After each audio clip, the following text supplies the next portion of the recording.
Sticks and stones may break my bone, but nothing will ever kill me.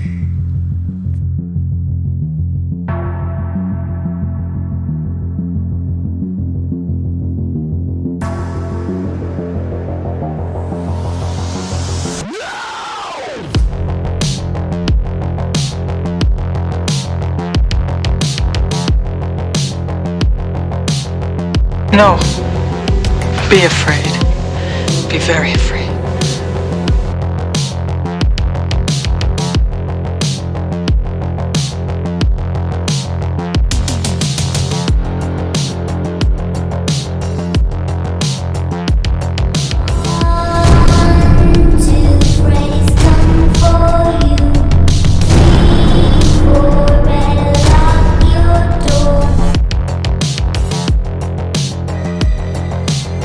Goes a little mad sometimes. We all go a little mad sometimes. Haven't you? Prime time, bitch! Welcome back to the 5th Spooktactular Fool.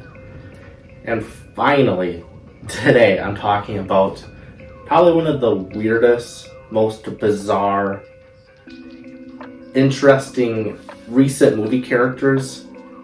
Yes, I'm talking about Pearl from the X movies. I'm not talking about X. That is, you know how much blurriness I would have to do with that editing? That's basically horror porn. Seriously. It's a great horror film, but it is a lot of nudity in the film. And that is the one movie I realized, yeah, Mia Goth is hot. No, not because of her boobs. And I'm going to be talking about Pearl, the prequel movie. And it took me so long. Well, I wanted to wait till spooky month, October. But also, sometimes I watch movies very weird where, not always, but sometimes it takes me days watching a movie. And Pearl was one of them. And then goddamn HBO Max removed it. So instead of ranting it, I stood my ground. And I waited, and then October hit, and it's back on, and I finished it. But Pearl is this very interesting character because I would say with most horror films, you don't agree with what they do, but they have like this sick charm to them. And I would say like the most 3 famous that I can think of top of my head are Freddy, Jason, Pennywise. That's what popped up in my head. And they are all killers. Most of them kill children, but they have this sick but charming personality where you're just glued to the screen watching them. That is the opposite of Pearl. Total opposite of Pearl. She is weird and bizarre, but she has no personality. She's petty and annoying, but you're so glued to the screen because she's just crazy. She's mentally ill, severely mentally ill, and you're just glued to the screen watching her because she just wants to be a star. That's all she wants to be, but she does it in all the wrong ways. And you actually get secondhand embarrassment watching her. Because it's like, what are you doing? But you're so glued to the screen watching this crazy, mentally ill woman. But what makes Pearl such a horror icon is Mia Goth. She's fucking amazing. Like, her performance is fantastic. I mean, it's no shocker. I would hope her performance would be great that her husband is, yes, the lunatic Shia LaBeouf. I mean, if your husband's Shia LaBeouf, I mean, it's no shocker her performance is fantastic in this horror film. Because can you imagine dealing with Shia LaBeouf? Ooh. But also, she's what makes these movies great. Pearl, X, Maxime. I didn't see that one yet, but I've seen the first 2, X and Pearl. she makes those movies. Other than the director, who's done a very wonderful job, her performance is just so crazy that you just want to see what she does next. Like, right from the beginning, you're like, oh shit, she's nuts. So it begins with Pearl having a daydream of her being this amazing actress until it gets interrupted by her mom telling her she's got to do her chores, and right away you think, oh, this is how Pearl loses it because of the mother. You will see what I'm talking about when I talk further about this movie. She does her work on the farm, and this is her first sign where you're like, wow, she's not right in the head. Because she sees a goose, and normally you'd be like, it's a goose, let me ignore it. Not Pearl. She grabs the pitchfork and, yes, stabs and kills the goose. And it's like, why would you do that? Why would you do that, Pearl? And then she goes to the back of the farm, and yes, there's a crocodile. That is my major critique of this movie. It is a prequel. And by the way, I love this movie. Pearl is a fantastic horror film. But what bothers me is this is supposed to be a prequel. Prequels usually explain a lot more than the first film. Like, prequels are meant to explain more, make more sense of what they set up with the last film. This movie explains nothing. Only thing you learn is Pearl is severely mentally ill and she needs to be in a psych ward for everyone's safety. That's all you learn. We don't know why there's a crocodile. Because they're not in Louisiana, they're in the Midwest. We don't know. Like, I'll explain further on, but that's my only critique.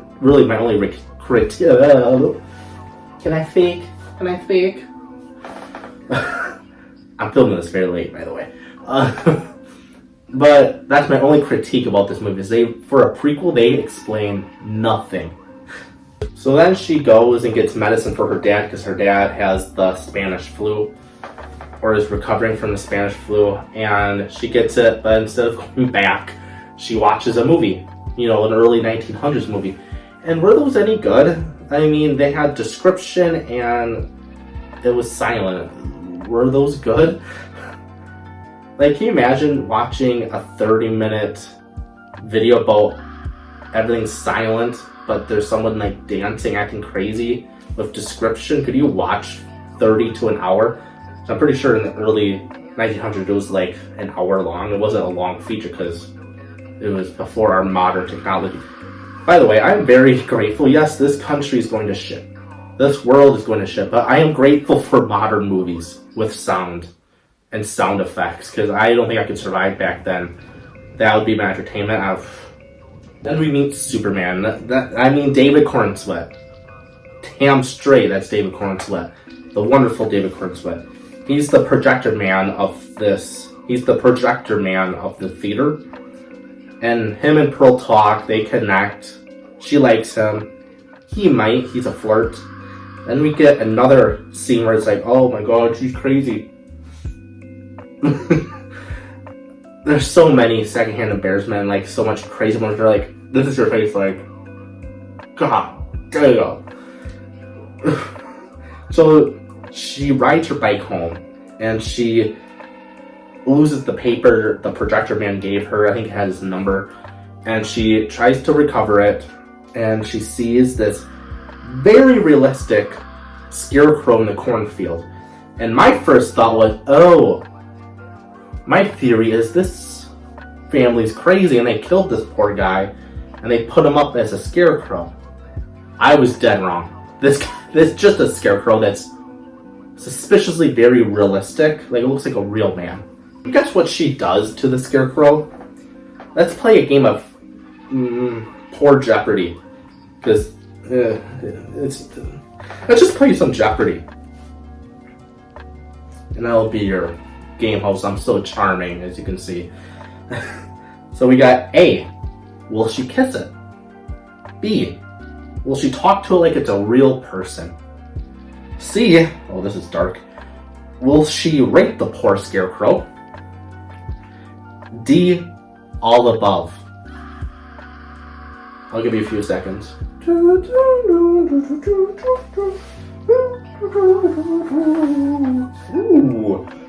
Yeah, I'm a nerd. Okay, back to Jeopardy. If you guessed D, all above, you would be correct. That is what she all does. Oh my god. Yeah, Pearl assaults this poor scarecrow. It's like, Pearl, what are you doing? It's just so bizarre. And you're like, Pearl, fucking stop, please. She returns home, takes a bath, and makes her dad watch. And I say that because, what the actual fuck? Because the dad is super sick. He has the Spanish flu. He's paralyzed. She controls him. She pushes him around with the wheelchair. So she intentionally put him in front of the bathtub to watch her. Again, there's a list of what the fuck, Pearl, and what the fuck is going on with this movie. So then Pearl and her mom argue, and this is literally when shit hits the fan. And before I get to where the shit hits the fan, you kind of get what the mom is arguing about, even if it's a very toxic, abusive way where you're like, oh, okay, chill out. Because she's talking about how her ancestors sacrificed their lives for them to have better lives, blah, blah, blah. Again, she does it in a very toxic, abusive way. It's like, it becomes a screaming match with them hitting each other. And the dad just looking like, oh shit, can't fight, oh shit. So, Pearl being crazy, I don't know if it was on purpose, they really don't explain. I guess it's up to the audience to think, did she do this on purpose or was this an accident? She pushes her mom into the fire pit. And yeah, the mom sets on fire. But what kind of makes me think it's an accident is that she right away puts out the fire. She wanted her mom dead when she just, I don't know, let her burn. Well, I had a thought. I'm not gonna go with. It was not my best joke. I was about to say she was some fried chicken over there. Yeah, that's not even a good joke. But so that's what makes me think she did it accidentally because she puts out the fire. But then Pearl does like, shouldn't you call the authorities? Nope. She drags her poor mom, who was on fire, has all these burns. She drags her down the basement, head first, where her head's banging the stairs, and just leaves her. She's like, bye, bitch. Like, Pearl, what are you doing? And Pearl runs away. She runs to the theater where the projector man is at, and I guess he's kind of a creep because he shows her a porn film in the theater. I'm like, that's not how you impress women. I don't know, maybe that's how you impress them back then. I don't know. But Pearl is built differently, and she's like, you're hot. And she sleeps with him. Lucky son of a bitch. So being a gentleman, he actually is not a creep. He's actually a really nice guy, the projector man. He actually cares about Pearl until they get back to her house. Because again, that's where shit hits the fan. Because they go back to the house, and he notices Pearl's acting very different. Like, she's packing her bag. She's like, let's go to California. She's acting very strange. He sees the paralyzed dad, greets him. But the projector man knows something's up. Like, something suspicious happened. Like, all the red flags is popping through his head right now. And he just tells her in the barn, I'm gonna get going. But you can't reject Pearl. Pearl is built different. She's a crazy bitch, okay? So she freaks out, and he just leaves. He's like, I'm out. You're crazy. I'm out. Thank you for letting me get some, but I'm out. Bye. Again, he's being very nice about it, by the way. He's being very polite. And he gets to the car, and, you know, Pearl can't take no for an answer. And,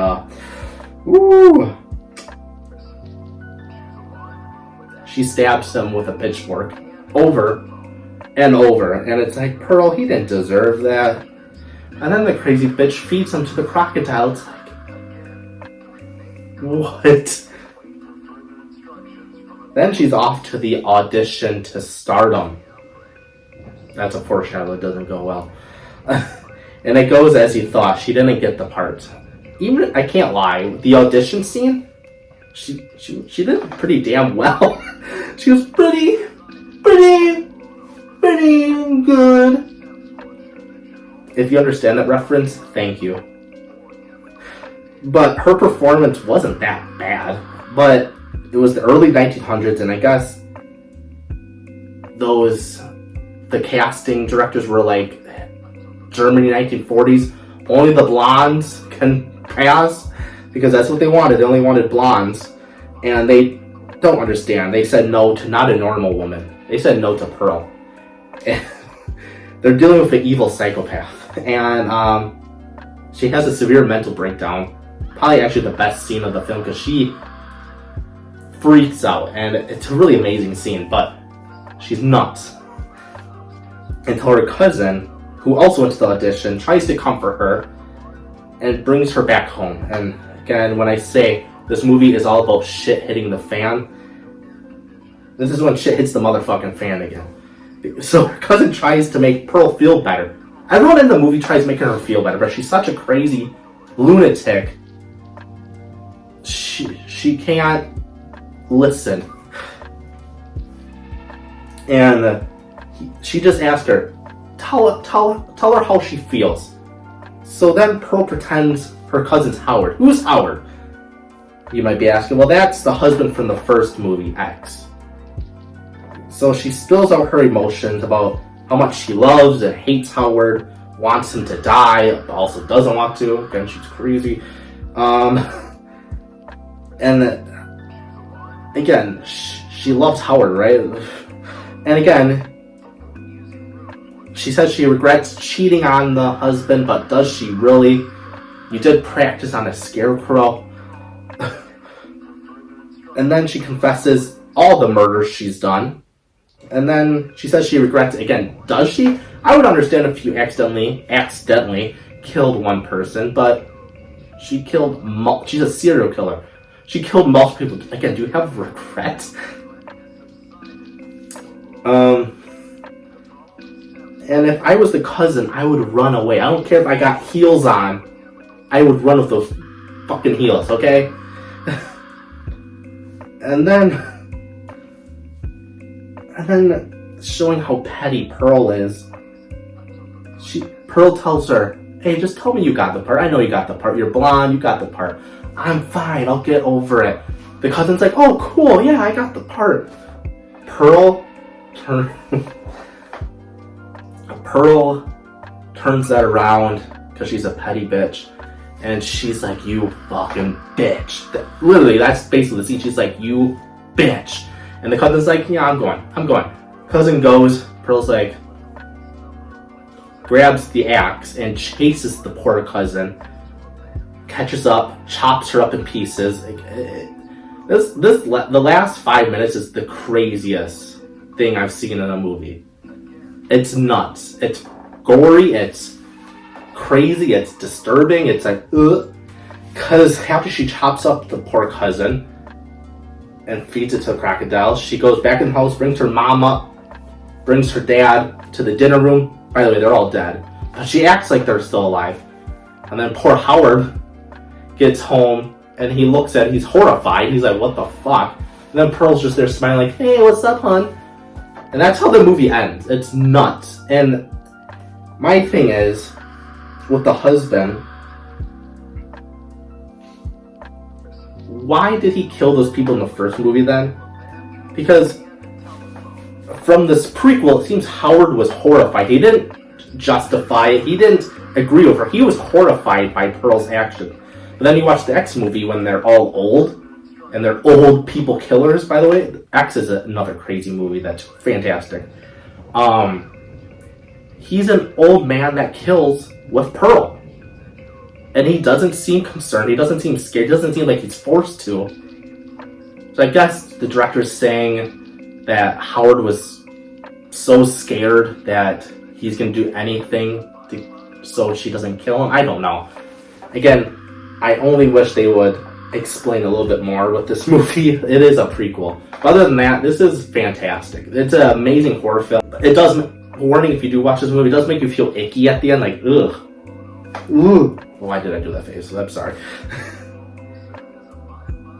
And maybe because other horror films, especially slasher films, there's always the final girl and she gets away from the killer. You kind of feel happy for her. And you're like, oh, at least she got away. The victim. Pearl, that's not it. At the end of Pearl, the killer wins. And it just makes you feel icky, like, ugh. But yeah, that is the first episode of the 5th Spooktactular Fool. Go watch Pearl. It's a really fantastic horror film that is crazy from the start to the end. Mia Goth gives the best performance of any movie she's been in. Yeah, but this is the first episode. Hope you enjoy it. I'm glad to be back. See you guys later. Give this video a like because I know you liked it. Come on, it has Mia Goth. I don't know why I looked at it. I don't have any figure of her. I don't. But like the video, subscribe because it's kind and it's free. And yeah, share this video. I'm mostly on Bluesky. Yeah, I'll see you guys later. Peace out.